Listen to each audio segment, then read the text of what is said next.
Welcome back to Delta Waterfowl's The Voice of the Duck Hunter podcast. I'm your host, Joel Bryce, and today we're taking a fascinating dive inside the mind of a dog, including how we can better socialize, train, and connect with our beloved duck dogs. The insights will be delivered by a truly special guest, Dr. Brian Hare of Duke University, a leading expert in psychology, neuroscience, and anthropology. He has spent decades studying the evolution of reasoning and other intellectual capabilities from our closest animal relatives to our most loyal companions. Joined also by Delta Zone magazine editor Kyle Winterstein, our discussion explores some of Dr. Hare's recent findings and newest studies at the Duke Canine Cognition Center, such as how a dog's mind processes information and how this compares to our own. Plus, we'll hear about Dr. Hare's work with the Duke Puppy Kindergarten, a program that could help assess talent, intelligence, and other qualities in duck dogs more accurately and much earlier in puppyhood. We'll also explore some interesting sidebar topics, such as the ancient origins of our relationships with dogs, tips on getting a pup to pee outside and sleep through the night, and other great tidbits. So whether you're a pro trainer or just bought your first lab, this is one that you won't want to miss. Let's get into it. Dr. Brian Hare, Kyle Winterstein, welcome to the Delta Waterfowl Podcast. Pleasure to be with y'all. Love it. Great to be here. Kyle, how you doing? I am great. Having a fun, getting ready for fall now, creating waterfowl magazines for our Delta Waterfowl members. Perfect. Brian, how are you? I'm great. Happy it stopped raining finally here in North Carolina. Yeah, we've been pretty dry here for the last month in North Dakota. I'm in Bismarck. Well, I've never been to Bismarck. I've been to Grand Forks. Yeah, well, they're vastly different, at least in my opinion. I went to graduate school in Grand Forks, but I've been here in Bismarck, 23, 24 years already. Where has the time gone? So for the listener, we're going to jump into today's guest. Kyle, this is your second or third time on the podcast. We don't have to go very deep. I guess that's the point I'm trying to make, because people know who you are. The editor of Delta Waterfowl's, I'm going to call it, award-winning magazine.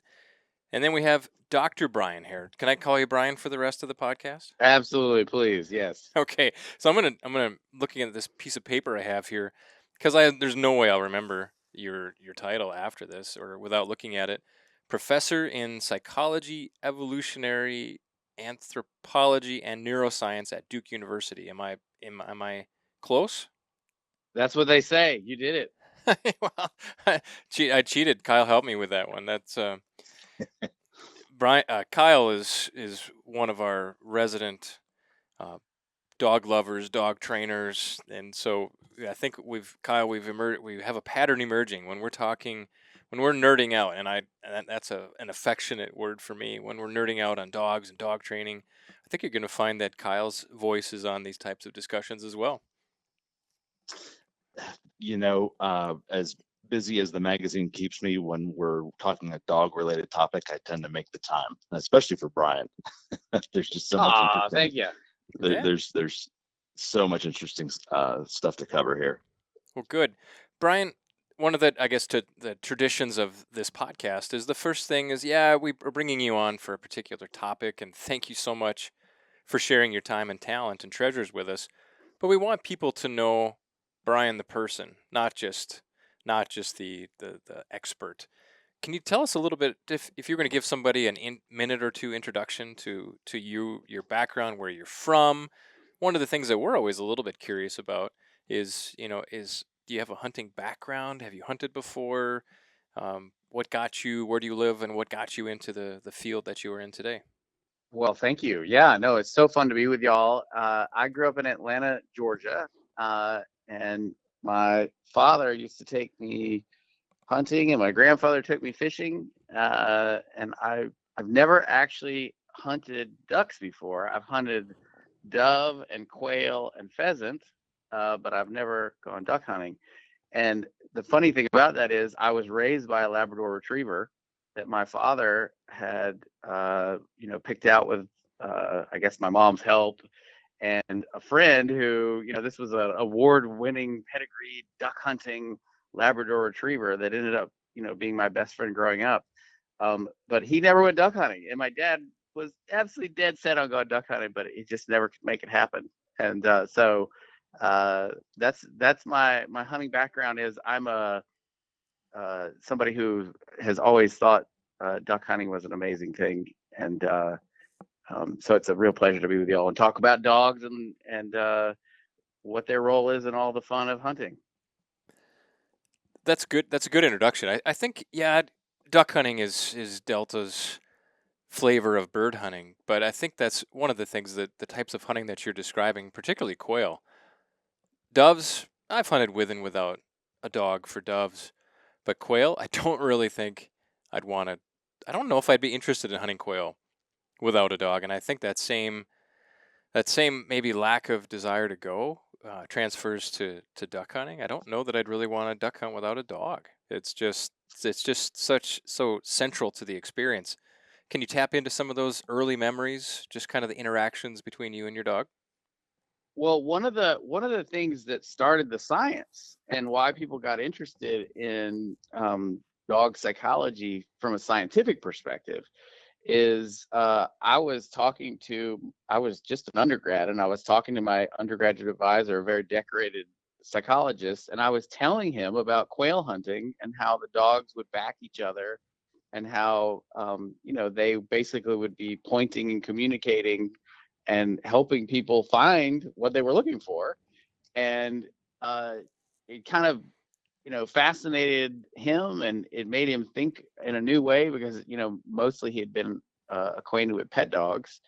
And so then it raised all these questions about, well, wait a second, how are they doing that, and what are they really capable of?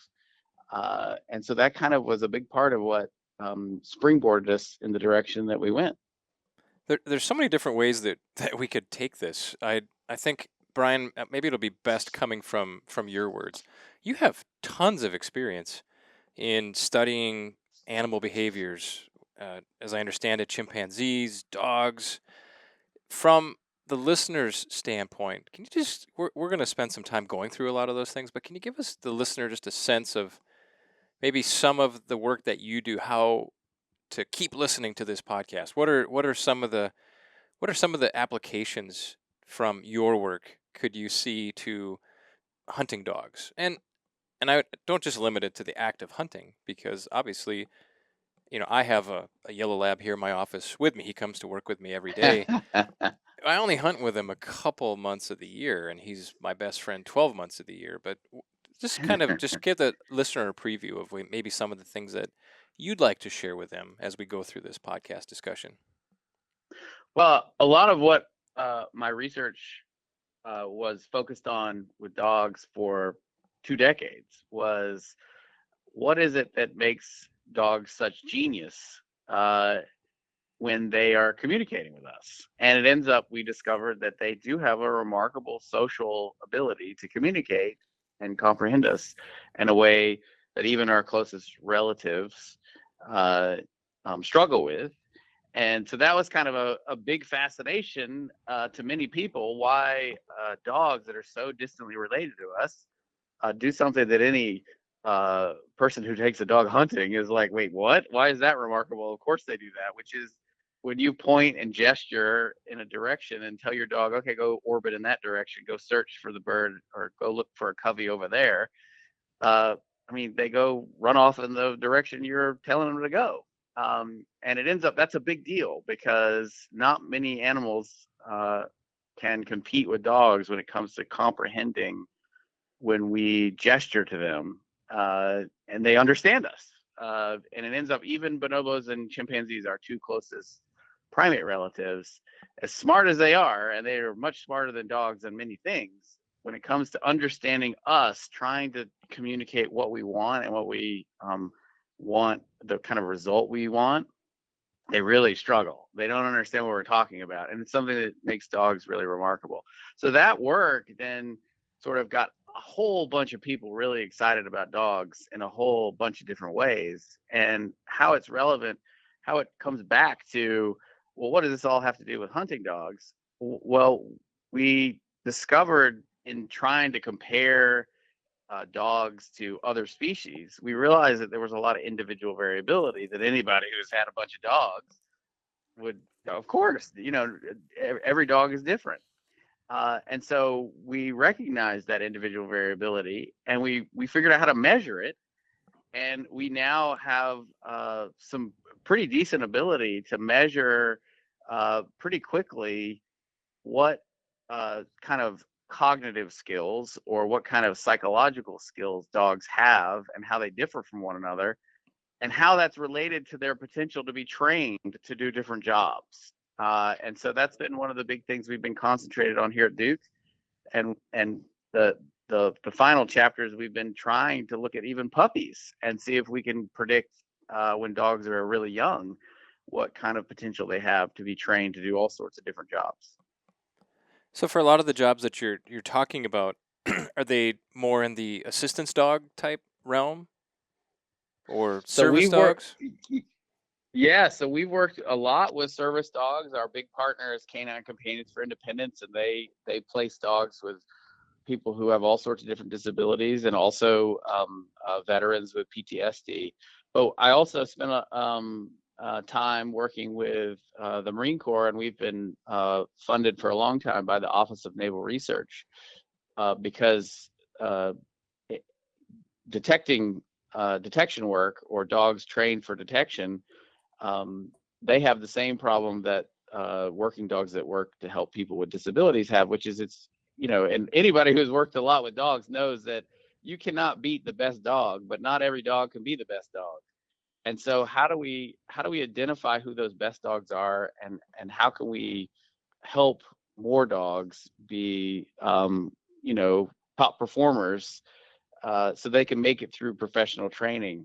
If you're walking through a minefield, or you're looking for IEDs, improvised explosive devices, you kind of want a dog that's the best dog with you. And so the question is, how do we get more of those? How do we predict which dogs might be the dogs that'll be awesome at those kinds of jobs? Those kind of jobs are, of course, much more important than a dog retrieving a duck. Saving lives through bomb detection, search and rescue, and so forth. But I think that this research could just be game changing for all of the professional trainers, all of the amateur trainers, who we kind of have a tiered system of, this dog is going to be quote unquote just a hunting dog, although those are very important, or this dog is going to be a field trial dog, or this dog is going to be a great family pet, but doesn't have the skills and the cognitive abilities that kind of take it to the next level in the program. But I'm curious, what age do you start seeing some of these qualities in terms of their measurability and their accuracy for later in the dog's life? Well, that is spot on what we've been asking for the last 5 years. So once we were able to make some predictions about 18 to 24-month-old dogs in terms of whether they might make it through professional training, whether it was a detector or a service dog, the holy grail is, okay, that's great that you can make some predictions about dogs that are 18 to 24 months, but I've already put 2 years into the dog. Mm-hmm. Can you help me when they're younger? Because that's where the real game change would happen. So for 5 years, we've been working with service dog puppies. Canine Companions agreed to allow Duke undergrads, cross your fingers, cross your paws, raise dozens of dogs here on campus. What could go wrong?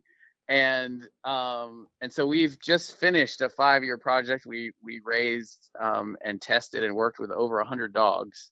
And I can answer your question now. Your question was like, when does the cognition that's critical for training, when does it first emerge? When does it appear? And I can't make any predictions about something that doesn't exist yet. So we now know that there's a final period of rapid brain growth between 8 weeks and 16 weeks. And all of the cognitive skills that we found are predictive in adults, they first appear in that window. That's when they first emerge. And we've now been able to kind of look at how quickly they develop as well. Some of them develop really fast within weeks, and then some of them go real slow and take some time to get kind of up to adult levels. So believe it or not, nobody had ever looked at this before, and so we didn't know when to look at when dogs have the ability to solve the problems that are important for training. So now we have an idea, and we're going to follow these dogs as they grow up and see what that tells us about their final outcomes in terms of whether they make it as professional service dogs. Is that 8 to 16 week window when this rapid brain development happens, is that a fairly recent finding? Because that's kind of the rule of thumb that I've always been told, and it's been my experience that you want to expose a dog to a lot of socialization, a lot of different experiences in that window, so that when you go duck hunting somewhere with new folks in a new setting, they're comfortable and all those kind of things. But I don't know if there's anything necessarily published in that regard, or if it was just anecdotal. No, I think it's a couple points there. Is I think a lot of what we've, quote, as scientists discovered, in air quotes, folks who've raised dogs and spent their lives with dogs, they know those things. We've just been able to empirically demonstrate it, because not everything that you think is true once you go and try to do it a rigorous test. But the 8 to 16 weeks, I think, is something that people have a sense of known, and is, it corresponds with what I've also heard, which is, dogs wean around 9 weeks, go home, and you got to get them socialized as long as they've been vaccinated, because you got to watch out for parvo, of course. But you want them to grow up to be confident, adults, and the only way you're going to have that is in this moment where they have a lot of plasticity in terms of, response and, getting used to novel things and novel people. This is the moment. And so, I don't know how new it is, but based on the best neuroscience that we have, and believe it or not, there's not that much on puppies, which is crazy. But based on the best, imaging work that's been done, watching basically dog brains grow, it seems to be this is kind of the final period. Of course, their brains are growing rapidly while they're nursing, but this is kind of, by 16 weeks, they're kind of there. I mean, there's going to be more that happens after that, but it's just not as rapid anymore. I had a question, Brian. So that 8 to 16 weeks, is that, so I understand that there are some aptitude markers that may jump out during that 8 to 16 week period. Is it a situation where a dog either has a dog either has it or it doesn't? It's either suited for a job or it's not suited for a job? Is it, or are there things that can be done to affect whether or not a dog is suitable for a service job or not? Oh, that's great. Yeah. So, we have sort of 10 ingredients. If you're thinking about, success in training as like a recipe, we have 10 ingredients we look at, and a dog can have more or less of each of those ingredients. It's really never about whether they have it or not. Almost every dog will develop these abilities, but the question is, where do you place on these abilities relative to other dogs? And so what we've discovered is that where you place when you're young as a puppy, it does show stability on many of these ingredients. Not all of them, but many of them. It shows stability when we look again at the same dog as an adult. So if as a puppy you were kind of a low performer, it does predict what you're going to do when you're an adult. So for instance, one of the things we look at is eye contact. How much eye contact do you make with humans? Just spontaneous eye contact. So what you do when you're young as a puppy actually predicts how you'll perform relative to other dogs on that same measure when you're 24 months old.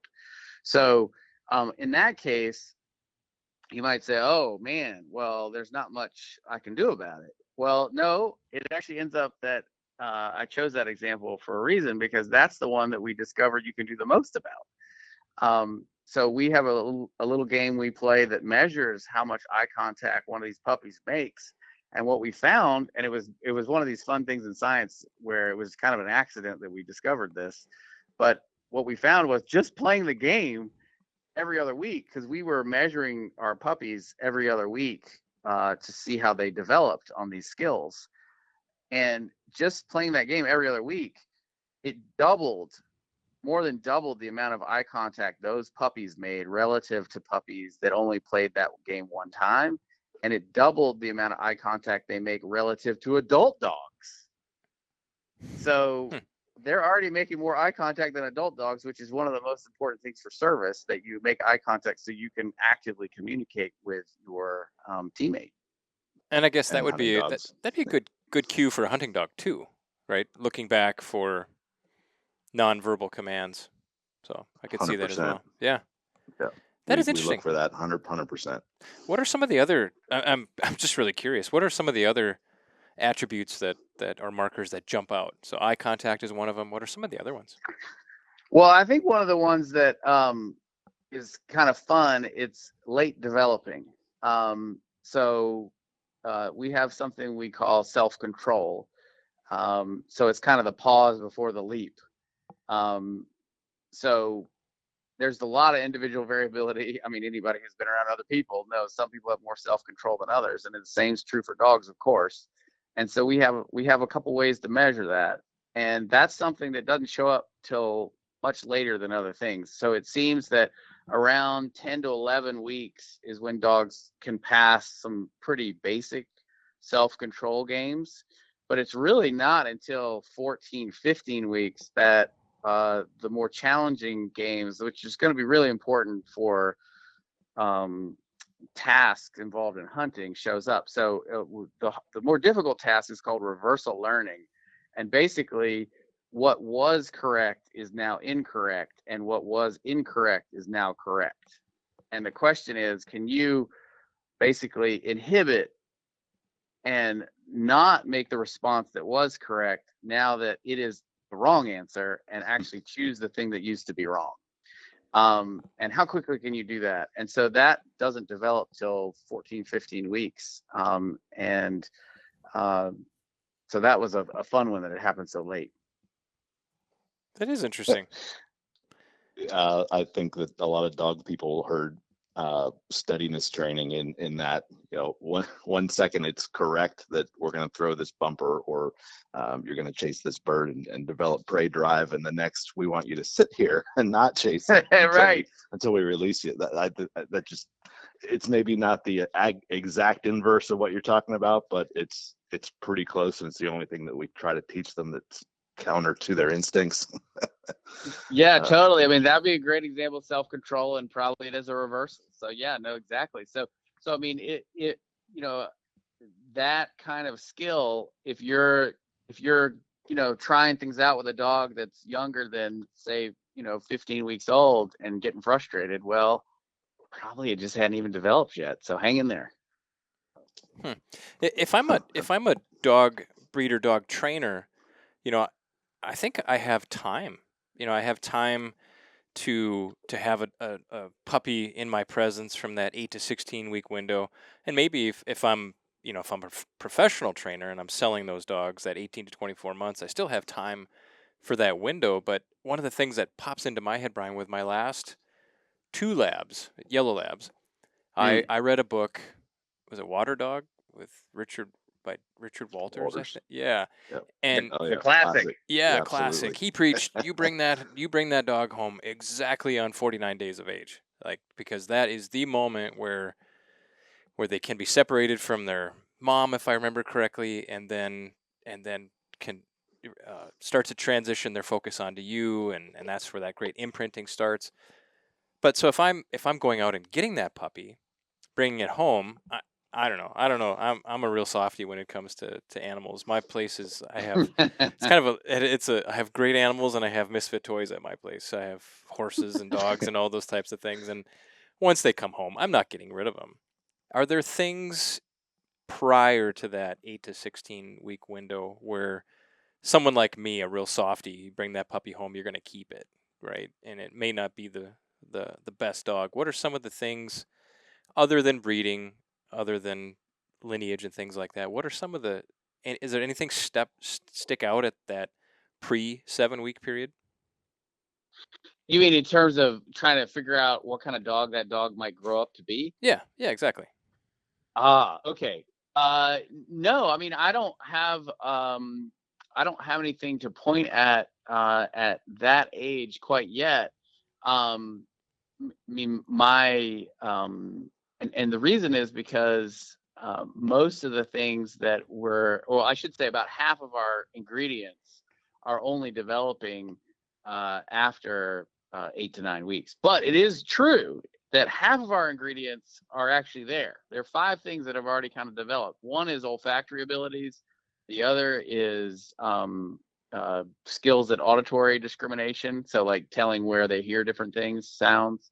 And then that we have a basic memory test, but one of them that's really important is the use of gestures. So puppies at 8 weeks are already masterfully using human gestures, which is crazy for so many reasons. And it's one of the things when you were asking me, are there things that are kind of in a way not as plastic or malleable and might, kind of stay the same? That's one where there's most dogs are so good so early that they will get better with time, but it's not that much better because they started out so good as a species, I mean. And so yeah, I don't have much at 7 weeks that I could help you with and say, okay, if they're doing this, this is the way to go. But it doesn't mean it's not there, because remember, our project started at 8 weeks because we were using a prediction from neuroscience. And that's also when Canine Companions has their dogs sent out is at 8 weeks. So we couldn't get them really earlier than that. Would it be fair to say, Brian, that any dog can be trained to be a service dog? They just might not be that great at it. Is that what you're trying to sort out? Is the ability to be great at something? If you mean service dog in the sense of you're going to help somebody who is wheelchair bound and has mobility impairments, I would say definitely not every dog can be trained to do that. If you, by service dog, you mean a dog that's somehow an emotional support dog, I bet lots of dogs can do that. That's a bigger any one of them, yeah. That's a bigger group of dogs. But whether it's drugs or ordinances or things like that, that's a very specialized skill set. Yeah, so if you're talking, detecting drugs, that might be a larger group of dogs, or let's say contraband at the airport or whatever. That might be a larger group of dogs than, say, the dog going out with me to look for the IEDs. Okay, that makes sense. Because I tell you what, anybody that's been around hunting long enough, I've seen good dogs and I've seen bad dogs. They all do something that resembles hunting. It's just some of them are not that great, and some are excellent. But yeah, I think that is one of the things that a lot of people, that when they're out, I think if you're looking for a companion, you're not looking for an athlete. A companion who's an athlete, you're probably not as worried about hips and eyes and all those types of things. But yeah, when you're looking for an athlete, I think for a hunting companion, I think a lot of people worry. They really worry about before, how do I pick the best one? But then I think your window of research, that's that next period. When should I start? Should I push it too fast? What are some of the things that I can help it with? And I think I noticed you have a course on your website and a bunch of books. Would you look at some of your literature and your courses? Would you recommend them to our listener? Of course you would, but sure. If you want to take a class, there's a class on Coursera. It's a website that has free online courses. So it is a free class. Can't beat that. And it is called Dog, Emotion, and Cognition. So if you just type in dog, emotion, and cognition into any web browser search engine, it'll find it. And join up and take it. And you can follow along. One of our books we wrote is called The Genius of Dogs. And it was all about discovering the remarkable social abilities that dogs have and comparing them to wolves and chimpanzees. And And then the newest book we've published is called The Puppy Kindergarten, and that's all about dog development and all the discoveries that we've made studying all these fantastic future service dogs, as they like to call them. That's pretty interesting. Yeah, I'm on your website, Hare, HARE.net. And there's videos, bio, online course, research, books, and a whole bunch of press, by the way, Brian. That's pretty good. Yeah. What's the name of the Netflix series that's coming out? Inside the Mind of a Dog. Wow, that's an exciting one. That is pretty special. So that 8 to 20 week window, now I'm back to somebody that has their puppy. They want to start teaching it a task. In this case, it might be hunting. Can you group that 18 to 20 week window into certain types of simple to complex type activities, or how would you encourage somebody from your learnings? How would you kind of group that time period of the mental growth of the dog? I think one of the other big things we discovered. So we did study activity and how much activity changes as a dog develops, and that is related to their sleep. And believe it or not, nobody had ever studied and measured dog puppy sleep and how it develops. I couldn't believe that. I don't study sleep. I don't consider myself an animal sleep expert, but we couldn't resist. Nobody done it before. How could we not know this? So we put activity monitors on all the puppies, and so now we know that during the day, for instance, unlike an adult dog that has two main activity periods, basically, as many people would be familiar, they're most active in the morning, and then they're really happy in the evening when you come home or whatever. And that's their maximal activity of the day. Well, puppies have 4 activity periods, which means they are taking naps, basically 4 times as well. And it also is why, it's tough if you've got a puppy, if you have to leave and, go work for, 8 hours, let's say, at work. It's tough for that puppy because it's going to have 2 to 3 activity periods in that time that it really needs to get out and move around and be really active. And so that was a big learning. And I'd say the other big one is, and it's a really basic one, and it was something I was really failing on and didn't even know, was it's all about puppy sleep. Because we had a lot of puppies we raised, and we had different people raising puppies that are all from the same population. They're all bred the same way and fed and on the same schedule. They all had different sleeping problems. And we all tried just the best, because we were just trying to sleep. We were all doing what we could to sleep and make it through. And the first thing to know is that it didn't matter what anybody did, and it didn't matter what problem the puppy had. By the time it was 18 weeks old, it was sleeping through the night. So that's the number one thing, is hang in there. It's going to get better.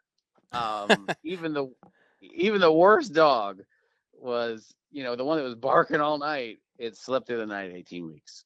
So that's number one. Number two is, the big mistake we kept making was, at least I made, was I'd take the dog out before bedtime and it'd go to the bathroom and I'd bring it in. Disaster. What you want to do when you take your puppy out, especially before 13 weeks, is you've got to wait 15 to 20 minutes, because they're going to have multiple bouts of urination, defecation, and they may go to the bathroom one time, but they're gonna take their little puppy time going 2 or 3 more times, and you've got to wait, because if not, you're going to be waking up in an hour or 2. Wow. That's interesting. Now you tell me. Take them outside, go to the bathroom, go back in, and they don't go back to bed, or they have an accident. That is a fantastic nugget right there. I've been doing that wrong. That's why that's why I shared it. It was about 40 puppies in. We were like, oh my gosh, what have we been doing? So So definitely wait that 20 minutes. It was a game changer when we started doing that. I was like, oh man, we got a lot better results. And the other one is the last one on sleep, because it's such a big deal when you get your new dog, and it's really the friction in the relationship in the beginning. Man, why won't this puppy let me sleep? The other big one is whether you're crate training or not, whatever your religion is on that one.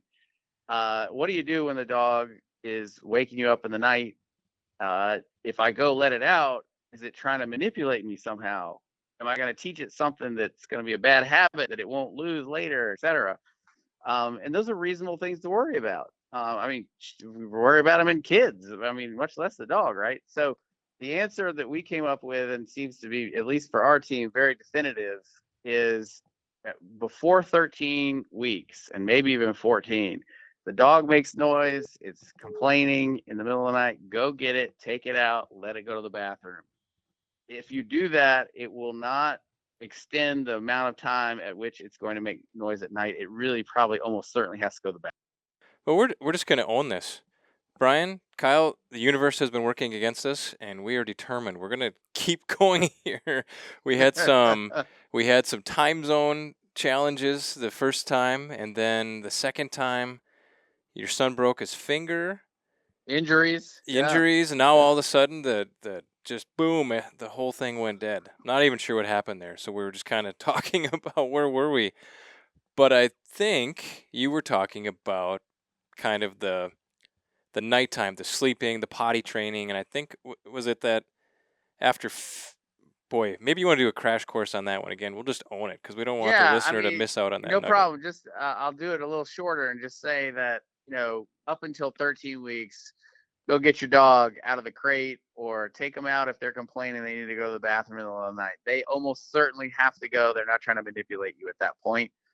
Post 14 weeks, I think it's really safe to start trying to extend the time that they're in the crate, or you're trying to let them sleep through the night. I think then you're in pretty safe territory in terms of progress of them letting you sleep.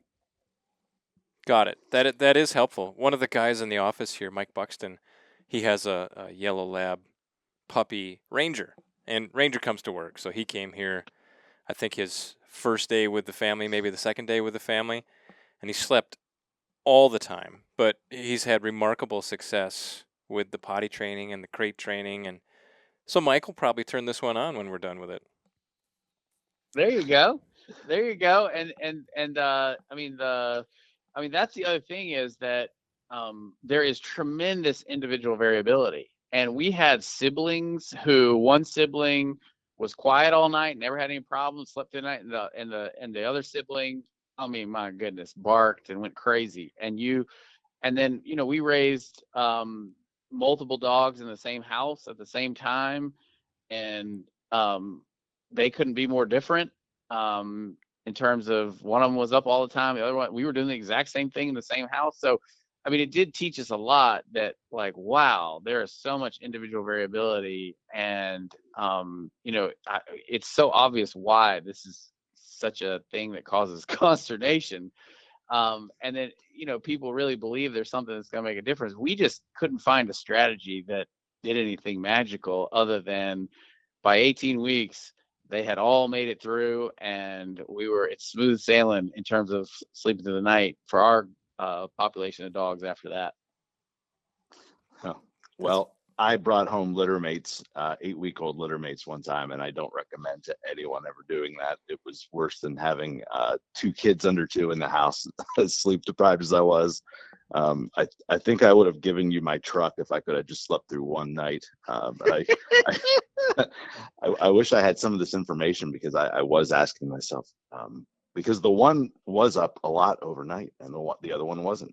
And I thought that he was trying to manipulate me. And now in hindsight, I don't think he was. But just even the variability between those two, it speaks to, I think, why people have asked this question for so long. How do I take a puppy out of a litter? And it speaks to some of the challenges that I'm sure you're going to encounter in your research. But it's It's just a fascinating question. Well, raising the two dogs together actually points to one of the things that we learned. We really thought that if we raised dogs together with similar age dogs, that they would be more confident and be more socially sophisticated than dogs who were raised on their own. More the traditional way that dogs are raised in homes, and actually the service dogs are normally with canine companions raised. They're in a home. They meet the people that their owners would interact with, and maybe some of the dogs, but generally there's not another dog, and definitely not a puppy in the home. Here we had a whole group of 5 to 7 dogs, same age. They were interacting throughout the day. And I cannot concur with you more. It was absolute nut house here. And it ended up not doing, this was one of the most remarkable, but also most boring findings, was that we found no difference in the maturation of the dogs that were here at Duke with all the litter mates than the dogs that were raised at home. It didn't affect their social ability or, somehow make them do anything better. So you do not need to raise a dog. It's not going to, give them any advantage if they're raised by themselves or with another puppy. Interesting. We kept those two. We had lost their sire, so it was in an emotional state and made a bad decision. But I do think there is worry that there's a detrimental effect when you keep litter mates together or dogs of the same age, that they're going to jockey for position. And I've heard hunters express that concern, but it sounds like it doesn't matter one way or another. Well, no. So that's the next finding was that, no, I'm glad you raised that. So when I would say there's not a difference, it was in those 10 ingredients, those cognitive abilities we measure that predict training success. That's a dog's ability to learn to cooperate and fulfill some task that we're hoping they'll do skillfully. The next question is getting along with other dogs. That is one of the concerns. Now, we didn't measure it systematically, but that was one of the things that Canine Companions got back to us on. And they said, hey, you probably need to, this is about halfway through our program, they said, you probably need to reduce the amount of time that your puppies are interacting with each other, because the puppies coming to us from you are often having some social issues. They're more nervous around other dogs, or they're showing things related to dominance that we don't normally see. So that would just go along with what you're hearing, folks who've raised multiple dogs for hunting probably observing too. Yeah, even dogs of different ages, when I know, say a pro has a kennel and there's a dog that's more aggressive, it can take the other ones, it's seemingly, in my experience, down a notch. They start, there's a term, popping on the retrieves, like looking for help or just not running out there confidently in what they're doing. So that seems to support that idea. Brian, one of the things that of what I read about you preparing for this discussion was the bond between humans and their canine companion. I mean, it's famous, right? It's just the bond that we develop with our animals. The oxytocin loop is kind of at the sounds like it's at the heart of this. Can you kind of describe that to the listener, what the oxytocin loop is? Sure, no problem. So absolutely, if you ask me as a person, does my dog love me? Of course, your dog loves you. I love, they love us just like we love them. But then if you ask me as a scientist, well, scientists, we're supposed to approach any idea with skepticism, and then how to test it, how would we measure it? If you're going to prove something's correct, you have to also have a fair test where you could falsify it. So the reason the oxytocin loop is so exciting is it's a physiological measure we know in humans leads to social bonding. When you have a human infant, you bring it home, or him or her home, they don't do much but, keep you from sleeping and make messes.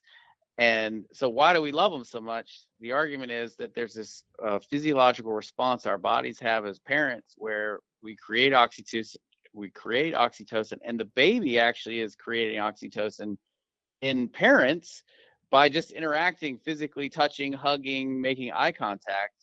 It raises oxytocin levels in mother and father. So you invest heavily in these infants that are, basically little torture devices. So, I mean, if you think about it, and I adore my two children, but it's partly because of oxytocin. So the same thing apparently has been, as best we can tell from the science, has been hijacked by dogs. So dogs, when they're making eye contact with us, when we pat them and hug on them, it creates oxytocin in us, and it increases oxytocin in them as well. And that is, the first demonstration of a between species oxytocin loop, like you see between parent and infant in our own species. And it's interesting to me when you say that the dogs hijacked this pathway or tapped into it. I mean, that speaks to the fact that, I mean, this doesn't happen in even domesticated wolves, right? They don't have this ability, is my understanding. Yeah, so if you tame a wolf and you raise a wolf and actually give a wolf even more exposure to people, which we've done. We worked with a group in Minnesota, and we raised 36 wolf puppies and gave them tons of exposure early, more than the dog puppies we compared them to.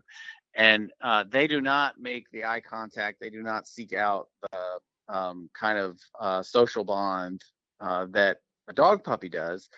Other researchers have shown that wolves do not have the oxytocin response to humans the way that dogs do. So it does seem that it's something that happened during domestication as a response to selection for friendliness in dogs. And the other crazy thing is, it appears that, or at least there's some evidence that the eyes of dogs and the musculature of the dog face has been altered due to domestication, such that they can pull back the whites of their eyes, and that actually causes more oxytocin to be released. So, when a dog makes that guilty look that you just can't resist and they can have whatever they want, that is them using the AU101 muscle, and it reveals more of the whites of their eyes, and then we're just the biggest suckers ever. Wow, that is amazing. I had kind of a practical spin-off of of the oxytocin loop and the human-canine bond. So in the dog world, I've only brought home a puppy, and it's been my dog forever. And because I think the time that I've spent with that animal, the bond seems stronger with me than with members of my household. But I think in the dog world, sometimes people will purchase a fully trained dog from someone else to go hunt with, or maybe they're just not into the puppy stage, or they'll send the dog off for 6 months for training and then bring it back. Does that cause any difference in the depth of that bond, from your opinion, or do you have any information on that? Well, my starting point would be, because I grew up, with dogs that we had as puppies, and then, like my Labrador Retriever, Oreo, we raised him, and he was my best buddy, and we went everywhere together as a kid. I mean, that dog was with me everywhere but school, and what could be better than that? But now that I've worked with service dogs for so long, I mean, the whole process of breeding, raising, training service dogs is under the assumption that the dog goes to college 18 months instead of 18 years, and then they have 6 months of professional training, at the end of which they're placed with their teammate. And the teammate, the person they're going to be helping, is somebody they've never met before. And if you were to return to that relationship 6 months or a year out from when they meet and go to that initial training together, I mean, you'd never know that person didn't raise that dog. They just absolutely adore that person. So, dogs can fall in love with new people, absolutely, as long as they've been socialized when they're young. So you've demonstrated that Well, you can't say that all dogs go to heaven. You can say that all dogs love or are capable of love. I like that. Maybe you didn't say I'm that, but good. I'm doing I'm my good. spin off I'm on it. good saying that. Absolutely. Yeah, the love part. Yeah, I mean it's a fantastic explanation, and I appreciate the description of the mechanism behind that one. We could spend, man, we could spend hours talking about many different aspects of the work that you do, and I think the only remedy for that, Brian, is to get you back on the podcast and maybe burrow a little bit deeper. One of the things that we're practically out of time, but one of the things that I'd love to learn a little bit more about is kind of maybe the origin, the early origin of domesticated dogs, and maybe what some of the relationships were. And I've learned a few things from you as well. And then also I think some of the work that you did in Central Africa in the Congo Basin, where as I understand it, the dogs play a very critical role in the survival of people in that part of the world. And I think we could just kind of jump down a whole bunch of rabbit holes, learn a little bit more about your um, puppy kindergarten research. And there were questions that I wanted to ask, but I held back a little bit. But it's always good to have topics for another day, if you're game. That would be great fun. I'm never going to say no to talking about dogs. Well, we're happy to put you in front of a community of people that also love dogs. So I guess in the kind of the parting here, I do want to remind everybody how they can learn more about you, look at your books, that free course that you were talking about, brianhare.net, Hare. And I would imagine somewhere on here they could, there must be an email address where people could send you questions or things like that. Maybe? Oh yeah, there is. Contact me. There it is. So thank you so much, Brian. Appreciate your time. And I feel like we went an inch deep and a mile wide. But that's It what was you great can. fun. Thank y'all so much. All right, Kyle, thank you for inviting Brian onto the podcast. What a great guest, and thank you again. This was great fun. Thank you, Brian. Y'all take care. You bet. Take care.